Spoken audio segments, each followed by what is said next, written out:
Hello viewers, আমার এই ট্যাঙ্কে কিছু গোল্ডাস মুলির ফ্রাই আছে অনেকগুলা। এগুলো কালকে দিয়েছে।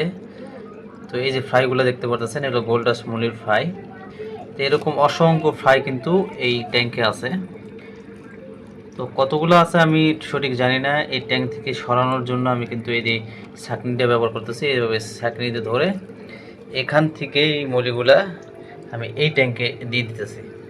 এর কারণ হলো মৌলি তাদের নিজেদের বাচ্চা নিজেরাই খায় ফেলায়। এই কারণেই কিন্তু এই মৌলির ফ্রাইগুলো এখান থেকে সরাইতে হয়। না সরাইলে তাদের ফ্রাই নিজেরা খাবার মনে করে খেয়ে ফেলায়। তো এখানে অনেকগুলো আছে, একটা একটা করে আমি এগুলো উঠাবো। উঠানোর পরে এই যে আরটিপিজের গাপ্পির ট্যাঙ্কে আমি 1 সপ্তাহ রাখবো, তাহলে একটু সাইজে বড় হবে। তারপরে আমি অন্য জায়গায় শিফট করব। এখানে আগের কিছু ফ্রাই আছে, এই যে দেখুন আগের বেসের এই যে কালো যে দেখা যাচ্ছে, এগুলো হলো গোল্ডাস মৌলির ফ্রাই। তো আমি এভাবেই কিন্তু সরাই নিব।